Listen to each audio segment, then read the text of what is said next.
Another domino falls as Noland commits to the Buckeyes. What impact does it have on this group of quarterbacks? And of course, for Ohio State's top 5 class. And speaking of, another member of that group, Jeremiah Smith, continues to take visits elsewhere. We'll tell you if it's panic or patience. And when you're 6'5" and nearly 300 pounds, standing out comes with the territory.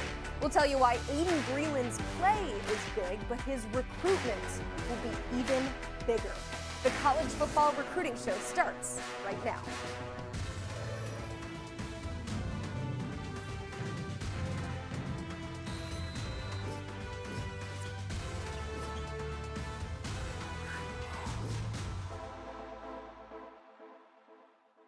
Alongside Blair Angulo, I'm Emily Proud. Please submit those questions in the chat if you're new to the program. We do answer them live at the end of the show, so be sure to do that. Only way you can is by subscribing to the 24/7 Sports YouTube channel. Also, like this video so we know that you're watching. So you go ahead, you hit that like button. We're going to hit the headlines. The Razorbacks landing a pair of 2024 commitments over the weekend. First, it was 4-star linebacker Julius Pope. And then, 4-star quarterback KJ Jackson joined him. Blair, what do these two additions bring to the now 20th ranked class? Julius Pope is a savvy defender with really good instincts. He has some positional versatility to slide around in or outside the box. And then KJ Jackson is an exciting left-handed quarterback with poise and the ability to throw on the run. Really, really good wins for the Razorbacks. The number 1 player in Pennsylvania is staying home. 4-star athlete Quentin Martin committing to Penn State. He picked the Nittany Lions over Pitt, Ohio State, Florida State, among some others. James Franklin's squad is now up to 10th in the team recruiting rankings. I mean, what do we need to know about this latest ad? Quentin Martin is a multifaceted standout. He can play some running back, he can play some safety and some linebacker. Most of his highlights are on the offensive side of the ball, so that's probably an indication of where he prefers and what he wants to play at the next level. But there's no doubt that the Nittany Lions are getting a really talented playmaker. We got more on Martin from Steve Wiltfong in just minutes. But first, Oregon landing a 4-star safety from the 2024 class. Aaron Flowers picking the Ducks over the likes of Alabama, Arkansas, Baylor, Oklahoma. Oregon is now 13th in the rankings, but Blair, what does he add to this top 15 class?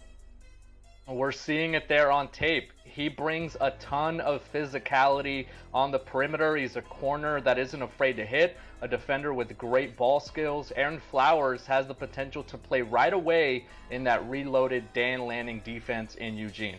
Ooh, you like to hear that if you're a Ducks fan. You've likely heard this by now, but in case you missed it, Noland choosing the Buckeyes live on our 24/7 Sports YouTube channel. That happened late Saturday night.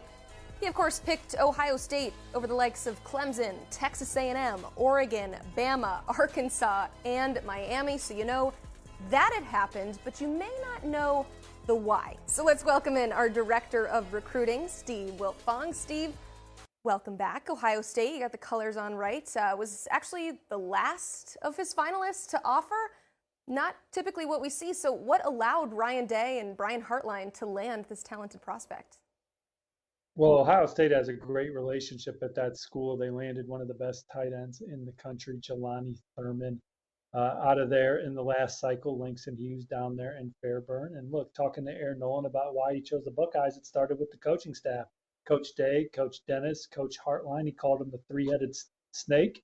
And what stood out to him was the way that they prepared their quarterbacks on and off the field, regardless of a coverage or a business opportunity off the field. Every starting quarterback for Ryan Day at Ohio State's been a first-round draft pick, and he also loves the way that the Buckeyes program invests in these young men off the field with real-life Wednesdays and the connections that they have with their alumni. So I think that's where it started, and then obviously, you know, the program tradition being in the college football playoff hunt year in and year out. He wants to compete for a national championship. He wants to be in the Heisman Trophy conversation. And he thinks Ohio State gives him the opportunity to develop into that kind of player. Steve, let's stay in the Big Ten and talk about Quentin Martin to Penn State. The 4-star target was one of the top players on the Nittany Lions board in this recruiting class. What pushed him to make his commitment and decide on Penn State as his destination? Well, got a chance to hang out with him a little bit at the Battle 7-on-7 event in Miami back in January. And Penn State was the first program he mentioned. It was one of his best relationships for years. He said that they recruited him hard from Terry Smith. He was close with Coach Franklin. Certainly what they've done on the field, the track record of running back with guys like Saquon Barkley and Miles Sanders stands out to him. And the way that they utilize those guys in the offense is more than just guys that run between the tackles, but they find ways to get them out in space. They involve them in the passing game.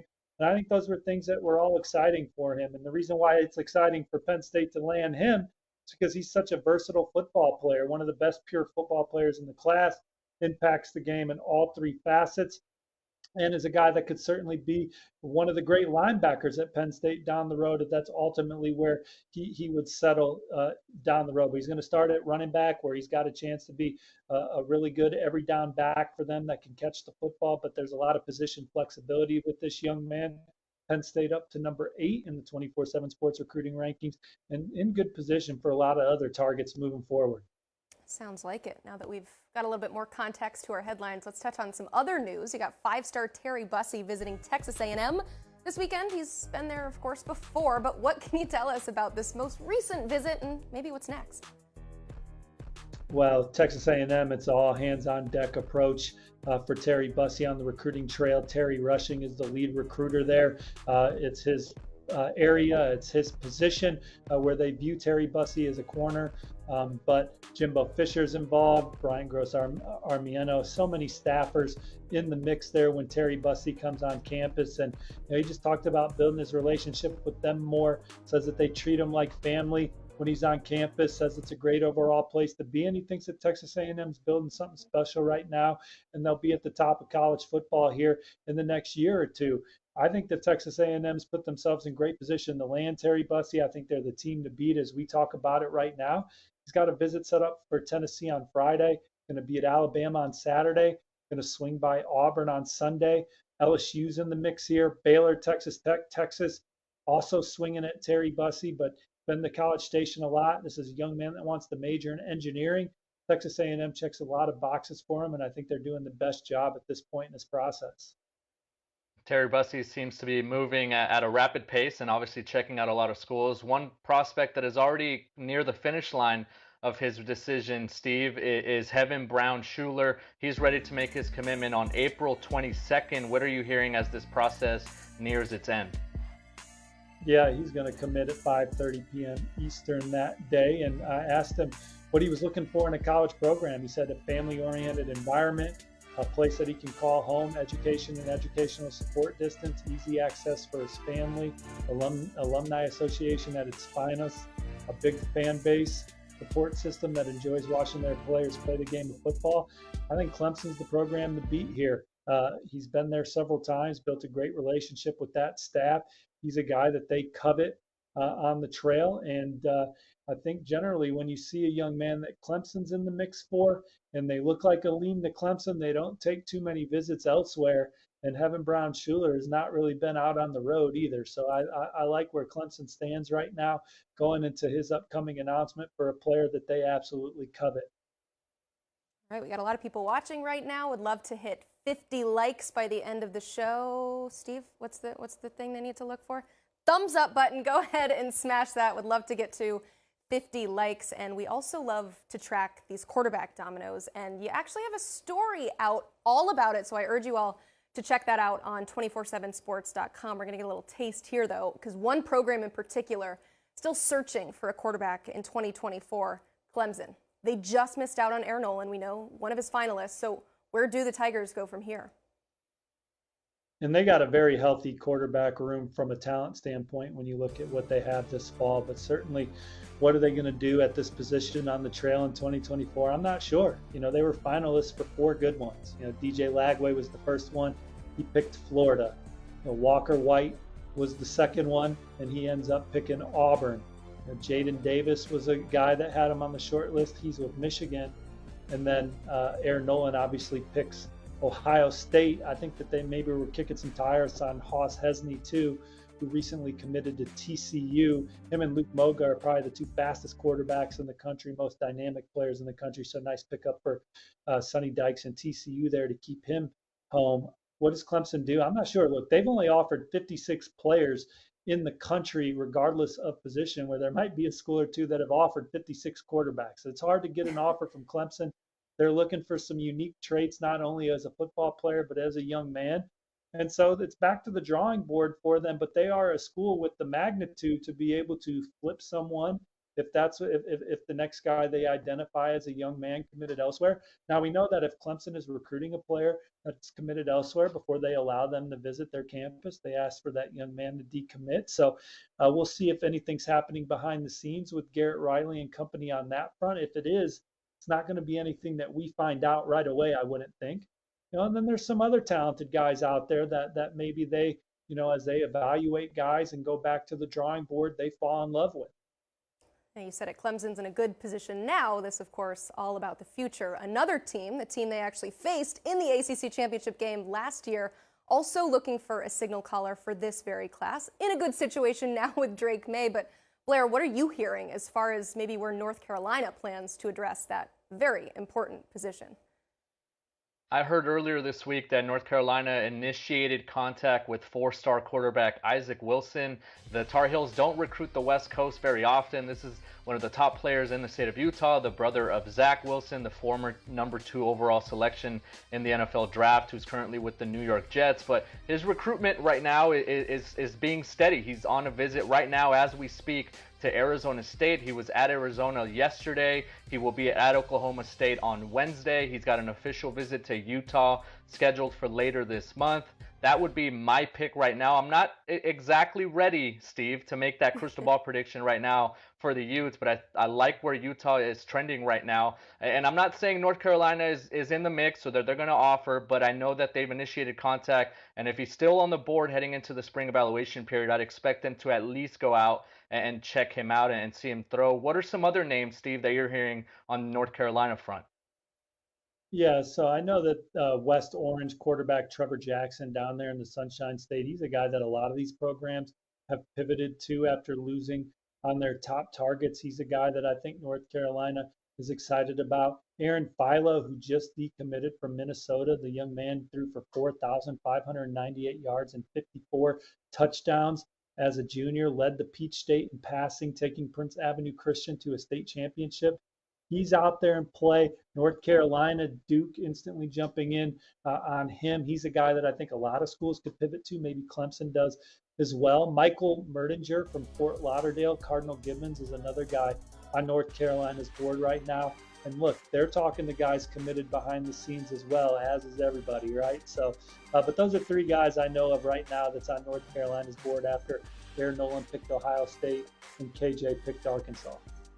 Probably seems weird that we're talking about urgency to fill that position in April, but to put it into perspective, of the top 25 quarterbacks in the 24 class, only 4 of them are uncommitted at this point. So, Steve, if a program doesn't land one of those guys, the 4 available, which is Dylan Raiola, Elijah Brown, Isaac Wilson, and Michael Van Buren, I mean, who are some other names that teams could potentially pivot to in this cycle? Sure. Well, 8 of the top 15 guys in last year's class decommitted and ended up elsewhere. So I'm sure there's a lot of feeling out on the guys that are committed, and we'll see what teams look like on the field this fall. We'll see what kind of coaching shakeup there is. But some guys that some schools could pivot to. We talked about Aaron Philo, right? In the North Carolina segment, the young man threw for 4,598 yards, 54 touchdowns, completed nearly 70% of his passes, just decommitted from Minnesota. I think staying closer to home is important to him. So he's a guy that I could see these ACC schools and SEC schools looking at here in the near future. Tyler Cherry from my neck of the woods in the Indianapolis area led Center Grove to a state championship, throwing for over 2,000 yards and 22 touchdowns, only 5 interceptions, good on 65% of his passes. He's a guy that we've seen land several Big Ten offers and ACC offers as of late. Ethan Grunkemeyer from Ohio, Lewis Central Olentangy is another young man that's seeing his stock rise. Minnesota quickly pivoted to him been offered. He's going to be on Minnesota's campus on Thursday. He's visiting Duke on Saturday. Did I say Ethan Grunkemeyer? I might have just skipped right to the chase, but 64% completion percentage for Ethan. 25 passing touchdowns, 29 rushing touchdowns. So he's a guy that a lot of schools are excited about right now as well, and a guy that I could see continuing to see his stock rise moving forward as quarterback dominoes continue to fall. Don't worry, Steve, we will get you out of here with this one. Oh. Florida State quarterback commit Luke Kromenhoek took a visit to Penn State this past weekend. Should Seminoles fans be worried? I'm not on worry watch right now. I think that he's still solid in his commitment to Florida State. He's going to be back at Florida State for the Seminoles spring game, and even said on his social media that he's locked in with Florida State after this article came out. He did happen to say earlier today that Penn State was a great weekend, and it's given him a lot to think about. It was his second time there. He went to the Whiteout during the fall. He's got some family that are Penn State fans. He really likes and respects Coach Franklin and Coach Yursich, and he's had 2 good experiences in Happy Valley, but he's had a ton of great experiences in Florida State. They were first to identify him and offer him, and they've had him committed for over a year now. He's going to be back in Tallahassee this weekend. He had a great visit there a few weeks ago. So I still like where Florida State stands for Luke Kromenhoek, but a second visit to Penn State that he gave high marks. We'll see in this game of recruiting, but I still like him with the Noles right now. Love it. Steve, 6 likes away from 50, so if you have not liked it, go ahead and send Steve off with a nice big thank you. And we appreciate you coming on and unloading the notebook here, Steve. Speaking of unloading the notebook, you've got to check out this program if you have not already. New episodes of the Wiltfong Whip Around are right here on the 24/7 Sports YouTube channel, dropping every Monday and Friday. Our War Daddy series continues, and as a quick refresher, this is what we consider a top prospect who will be making headlines throughout this cycle, and we are just here, to give you a little heads up about it. And this week's pick is 5-star defensive lineman Aydin Breland. And here to tell us all about it is our friend, Greg Biggins. Greg joining the show here. Hello. Breland currently sits at the 25th ranked prospect in the class, the number 4 player at his position. What is it about him that makes him one of the top players in the country? He's got a grown man body right now. He's 6'5" and he's 290, and he looks lean. If you saw him down the street, you would think the guy could easily pack on another 25 or 30 pounds. He's kind of been that way for the last 3 or 4 years now, just mature physically. And with that body, though, he's a high-level athlete as well. His get-off, playing out Mater Dei, he's already uses his hands really well. Technique is next level.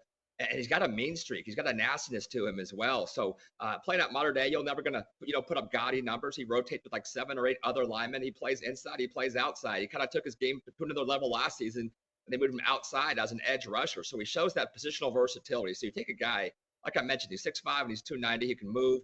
He's an athlete. He's running track. He's throwing the shot put. Former baseball player. That was actually his first love, was baseball. Kind of outgrew that sport. But right now, I think his upside is off the charts. And, he's a guy we've kind of been waiting on, right? As an 8th grader, he already had, a handful of offers, and he was, blow past the double-digit offer mark by his freshman year of high school, kind of just waiting for that light bulb moment to kind of turn on for him, where all that talent kind of starts to meet production. And last season, we kind of started to see it, especially late in the year. And right now, from a production standpoint, from an upside standpoint, from a long-term potential, high ceiling standpoint, a lot of cliches I just threw out there. But, he's gifted and has a chance to be the number 1 D lineman in the country, I think. He uses a ton of potential, Greg. We were able to see him in a number of high-profile matchups last fall. They played at Bishop Gorman. They played St. John Bosco twice. Those are 2 top 5, top 10 programs nationally, and we were able to see Breland really stand out in the trenches. His recruitment has also taken off. He's got over 20 scholarship offers. He's got a who's who on that recruiting list. But who are some schools or some team names that you're keeping a close eye on when it comes to Aydin Breland? No, it is kind of a who's who, as you just said, Blair. And honestly, he's pretty open. He's kind of kept it pretty close to the vest. He told me he's going to come out with the top 10 pretty soon, and that he does want to make a late summer decision, wants to lock it in. And honestly, right now, I couldn't really name a leader. With that top 10, I think Miami is definitely going to be in there. I think USC has a great chance to be in there. I think the Oregon Ducks have a great chance to be in that list. Talks about all those schools quite a bit. Oklahoma just recently told me Todd Bates is probably recruiting him harder than anybody else. Recently visited the Ohio State University. Larry Johnson has a pretty nice track record for developing defensive end, defensive tackles.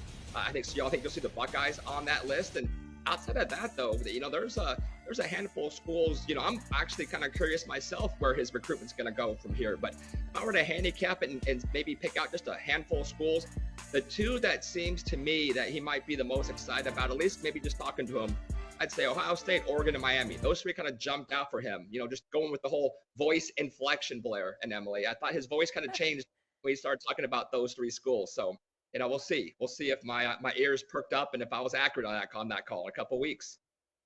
We have hat science, and now we can add voice inflection to it. This is what we talk about when we say that you are an expert analyst. That's like FBI level stuff, trying to see if people are lying and what they actually mean. But we appreciate you trying to figure this all out for us and explaining to us how 290 pounds can also be considered slim. So thank you, Greg. Appreciate it. You can read more of Greg's work online at 247sports.com. You can read all about this prospect.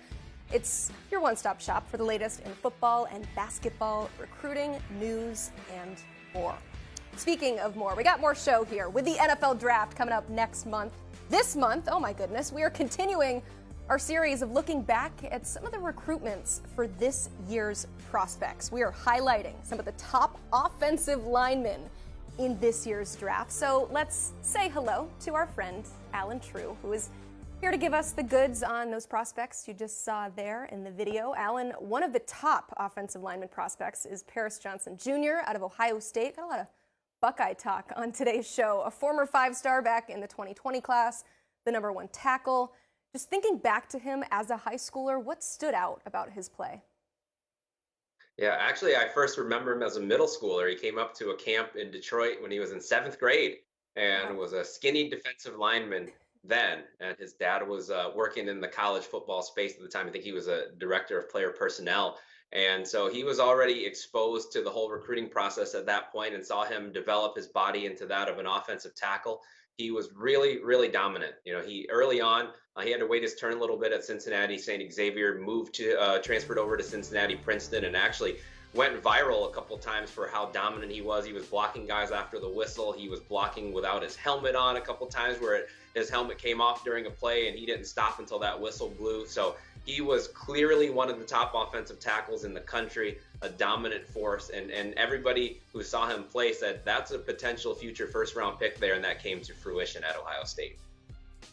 From the state of Ohio, decided to play for the Buckeyes. He had nearly 50 scholarship offers, Allen, dating back to, like you mentioned, right, those middle school days. What stands out to you when you look back at his recruitment and ultimately his decision to stay home and play for Ohio State?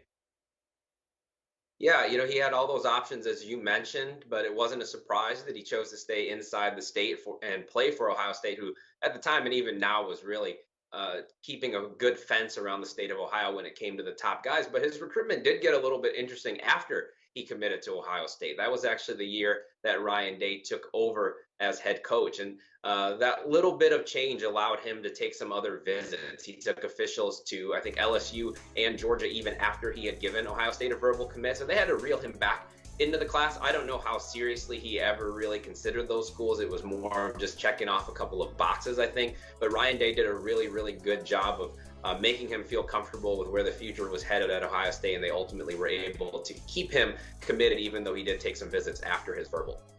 All right, quick thank you to everyone for getting us to 50 likes. That means, sorry, I'm greedy. I'm just going to ask for 100 now. So go ahead and hit that like button if you have not already. Let's go elsewhere in the Big Ten. How about Northwestern star Peter Skoronski? Like Paris Johnson, he too was a 5-star and considered the #1 player at his position at the time, which was center. He has since moved to tackle. But what do you remember about him as a prospect coming out of high school or middle school? I mean, he was really, that's not what I happened to see in middle school.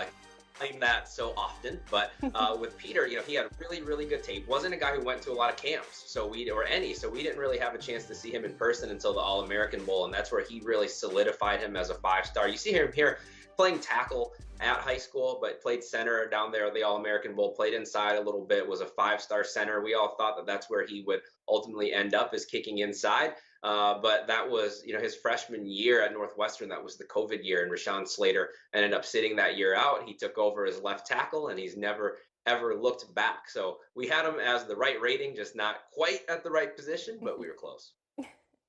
Notre Dame, Michigan, Iowa, Penn State, a few other schools and power programs from the Midwest offered Skoronski, and he's from the state of Illinois.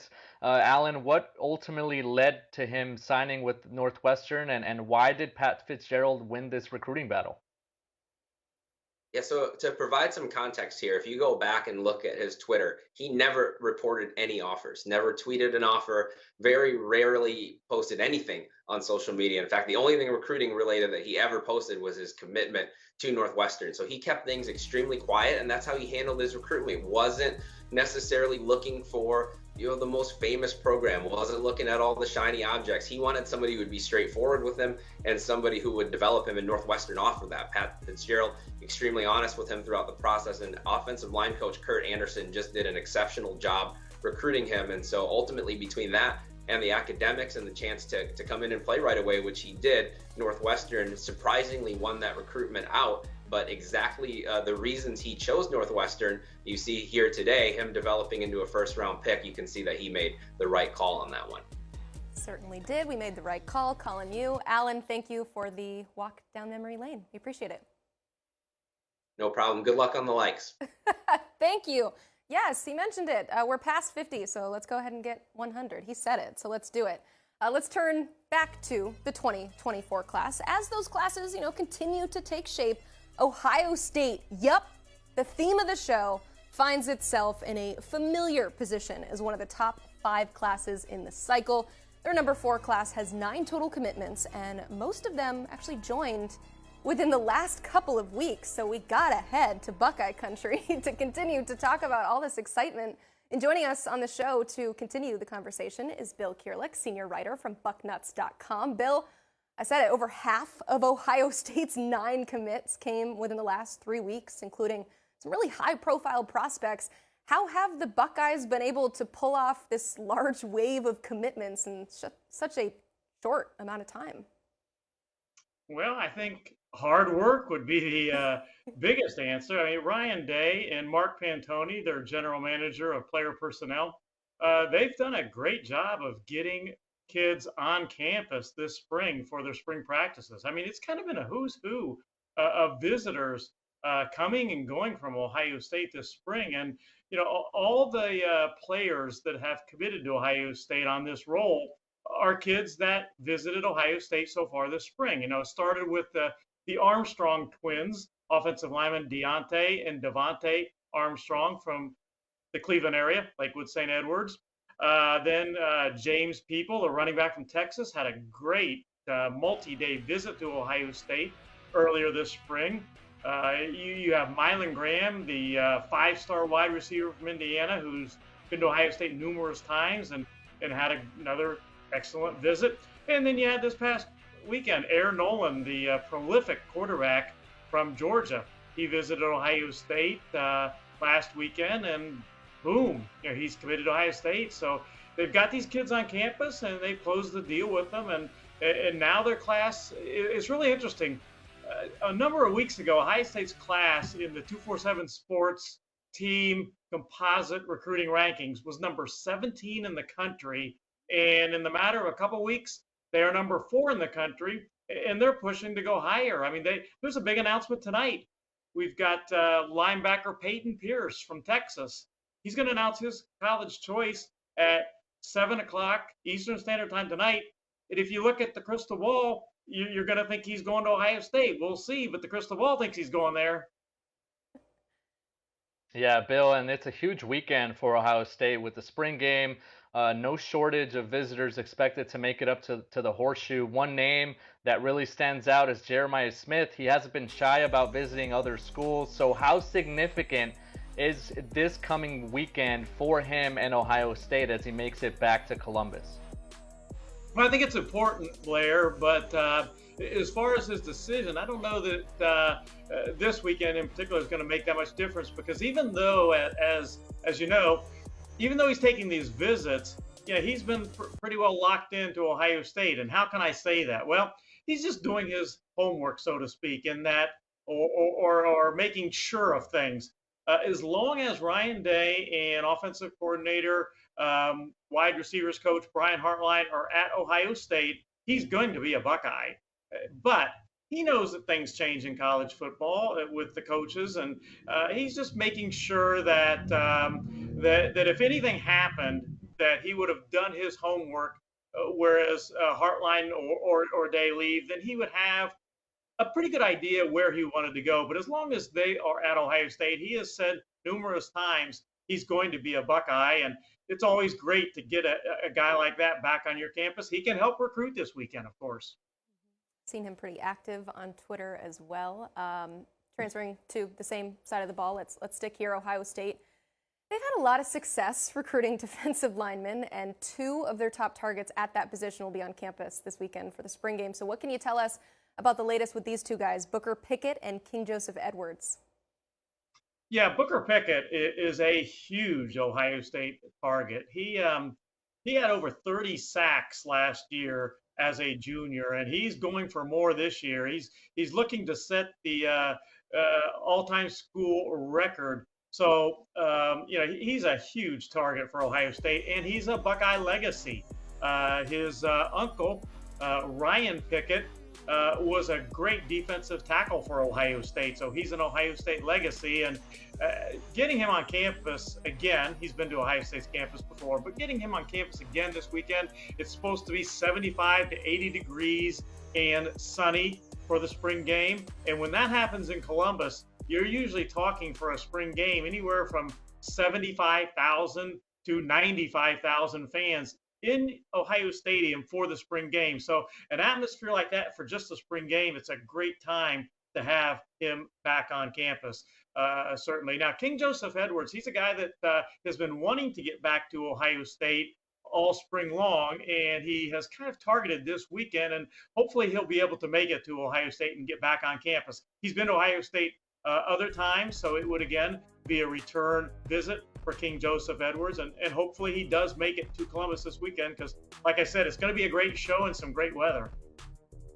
As the Buckeyes welcome their top targets this weekend, who do you have your eyes on, Bill, that could potentially be the next commitment for Ryan Day?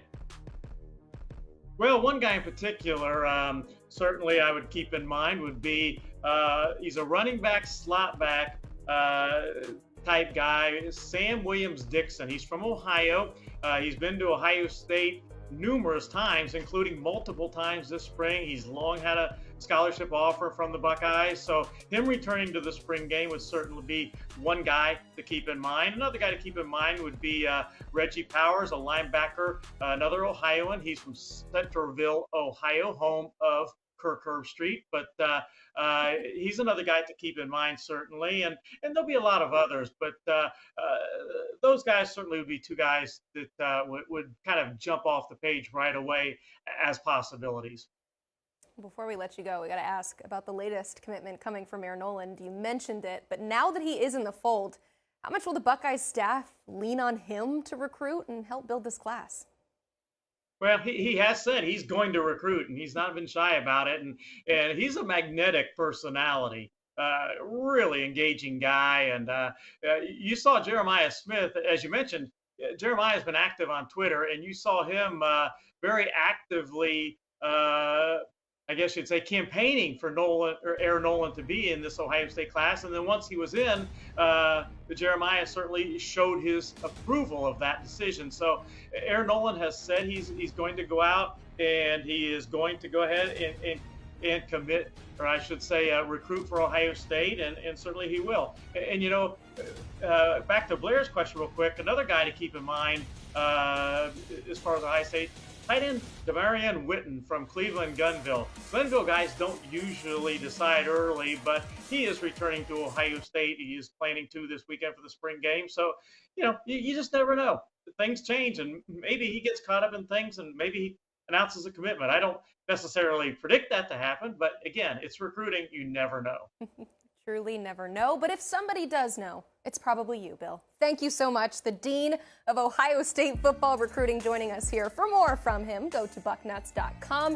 It is the place to be for all things Ohio State, and the news has been coming really fast and furious there, so be sure to check out bucknuts.com. It is that time of the evening that we answer your viewer questions, and those have also been coming fast and furious at us right now.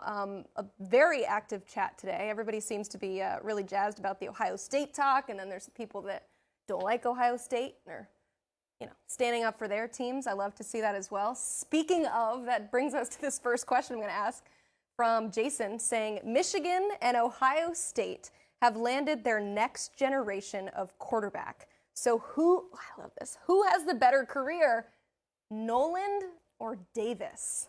Putting you on the spot here, Blair. Wow. What do you think? Yeah, this is going to be, bulletin board material, I think, for a long time for either of these quarterbacks who I don't choose.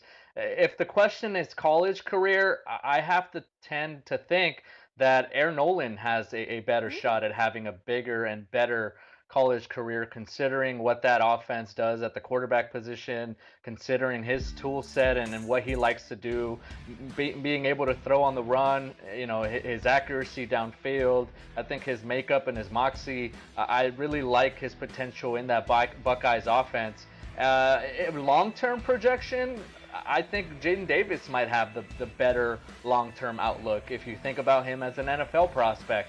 He has some Justin Fields to his game based on what I've seen in person. He's got a live arm. He's got a compact release. He's kind of thicker build, so he's going to be able to do some things beyond the line of scrimmage whenever he does scramble to pick up some extra yards. So, yeah, maybe that's the weasel way out to take, right? I'm going to take both, but I think Noland in college and I think Jaden Davis in the NFL. All right, Blair, if this whole, recruiting thing doesn't work out, you have a career as a politician. I'm going to lean towards Noland, though, just for the sole fact that Ohio State just keeps getting better at the wide receiver position. They have 3 of the top 7 in last year's class already have 5-star receiver talent headed their way in next year's class, so certainly helps set up quarterbacks for success. This one is interesting from Tyler asking, with the transfer portal opening back up next week, how much of an effect will that have on recruits? He adds, it's all still new to me. I think there are some dominoes to take this into regard, right? You look at maybe the schools that are targeting transfers and that are filling certain positions. Well, what if you're a high school recruit right now and you have an offer from that school and maybe you thought the avenue for playing time or the path to immediately see the field was a little wider or a little bit more broad than it is now. And oh, by the way, this school just landed a transfer during the transfer portal. So, maybe that opportunity is no longer as wide as maybe you expected. So I don't know if it's a tremendous impact, but I do think that there are some indications there where recruits start to now see the depth chart. They start to, I think, analyze what positions a school is weak at. And then they could also be looking at maybe why recruits are transferring from a school, right? If you're considering a program and they just lose 6 or 7 guys in a week via the transfer portal, either during spring practice or right after spring practice, you have to wonder, is there too much talent there? Am I ever going to be able to play? Or on the flip side, why are players leaving this program? So, yeah, I do think that there are some things that recruits take a look at, especially with the transfer portal, although it doesn't directly apply to them yet.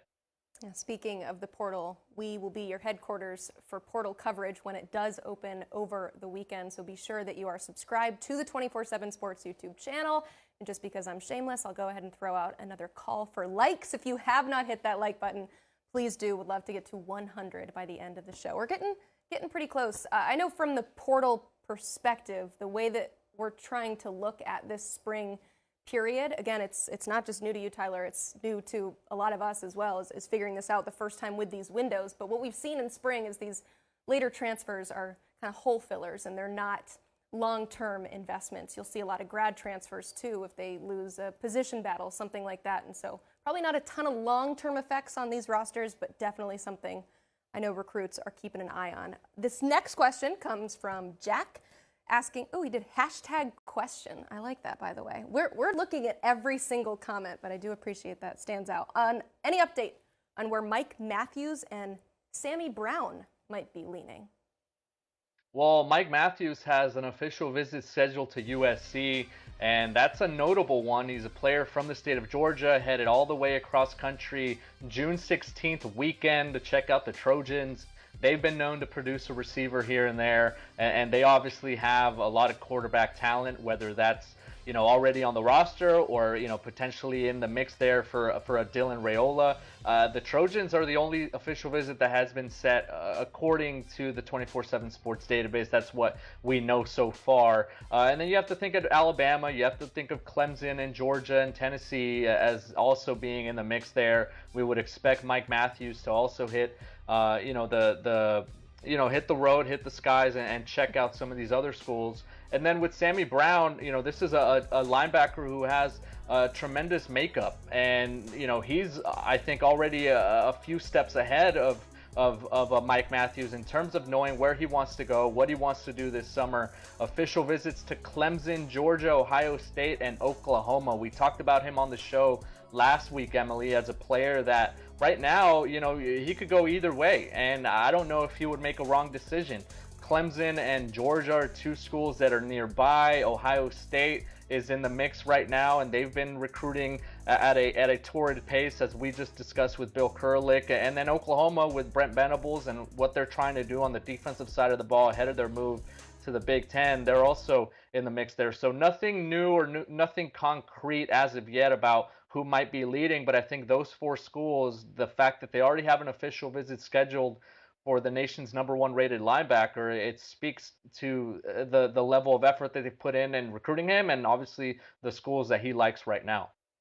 Another one here. Have not heard a whole lot of buzz around Edrick Houston, where he might be leaning. Are there any programs that you see as having an edge? Yeah, there are some schools that are listed as warm on his 24/7 Sports profile, and usually those are pretty accurate. So we'll run down here. Is Alabama, Clemson, Georgia, Oklahoma, and Tennessee. Another player from the state of Georgia who is making a lot of noise and has, I think, like we mentioned earlier with a number of other guys, the who's who of college football teams after his services. So I'll be interested to see what he's able to do here in the next couple weeks in terms of scheduling official visits.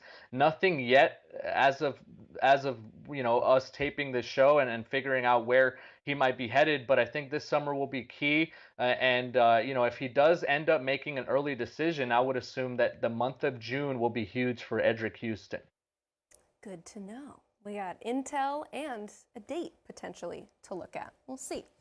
DeAndre asks, do you think Florida will pull in any commits during the orange and blue game? We love these spring game names. I don't know any specifics, but I think if we talk in general and broad terms, you have to hope that they get one, right? I think Billy Napier needs all the momentum that he can get. They recently got a commitment at the quarterback position. We talked about a potential reclassification there, and that has given them a little bit of buzz. But I think when you build momentum heading into the spring evaluation period, it's huge to get some commitments, to get some guys on board. We talked about it with Arkansas to lead off the show. We've discussed it, obviously, with Penn State also getting on board with some prospects, Ohio State making some noise. And I think with a program like Florida, they also need to generate some buzz. They need to now strike back, because once they do make the rounds during the spring and they're going out to visit certain campuses or different schools, and the roster looks a little bit more crowded in terms of the commit list, maybe it puts a little bit of pressure on guys that say, hey, this offer that we've just given you is really coveted, and we're coming out to see you, you might as well, either dwindle it down or jump on board. And while that offer is still there, I think it gives schools a lot of leverage if they have a run of commitments heading into the spring. And And I think that's what Florida wants. And obviously the spring game is a huge opportunity for them to pull someone in. Perfect answer. Great opportunity, and they should hopefully land a commitment or two coming out of it. That is, of course, the goal. We got one more question here from Joshua saying, does it feel like USC and Dylan Raiola have moved from each other? You know, it sounds that way. I will look at this coming weekend, Emily, as the potential turning point for Dylan Raiola, because he is scheduled to be in Los Angeles to train with his quarterback coaches, and that's a whole weekend thing. He will be there Saturday. Usually it's also on a Sunday morning. So he's making the trip out to California, and USC has a thing called the spring game in the Coliseum this Saturday. So if Dylan Raiola finds himself out in LA to check out the Trojans, I will stick with my crystal ball. And if he doesn't make his way out to LA, then that will be the true indication that perhaps Georgia has grasped all the momentum. I mean, they have the momentum, and I think they are leading this race. I've always said that USC still has a shot if they're able to get him back on campus and make one final push for him to schedule an official visit. So if he doesn't make it to LA this weekend to check out the Trojans inside the Coliseum, then yeah, I think we might be ringing the bell, Emily. Wow. Okay. I've got to have my own follow-up, though. Cliff Kingsbury just announced coming in to work with the quarterbacks at USC. So, of course, I got to ask you the question, what impact do you see that having on this Dylan Raiola race? I would assume that's one of the first phone conversations that Lincoln Riley and Cliff Kingsbury have been able to have, or they've tried to make that connection. You know, and not too far from, you know, where Dylan Raiola plays his high school football is where Cliff Kingsbury was the last couple of years. So I'm sure the Raiola family is plenty familiar with what he's doing at the quarterback position, what he's done in the past. Obviously developed Patrick Mahomes at Texas Tech and recruited Kyler Murray at the college level and then coached him in the NFL. So, you know, a lot of potential there, I think, for USC to make noise in quarterback recruiting. And this is huge because even if they don't get Dylan Raiola, let's just play the hypothetical and say he ends up signing with Georgia. I think this gives them a ton of ammo to go back and maybe try to flip a 2025 that possibly is headed elsewhere. You know, you look at, you know, some of the other players that they missed on or some of the other quarterbacks that they didn't land. I think USC now with Cliff and Lincoln in the same room, Los Angeles, the Heisman trophies that they're winning. I mean, that would be a destination. And so if Dylan Raiola is off the board, then they could pivot and obviously be an attractive destination for anyone. And then if they don't get anyone, then I would assume in 2025, they're going to be the prime destination for whoever ends up being that number one prospect. Yeah, not that Lincoln Riley has had any trouble recruiting quarterbacks since joining the Trojans.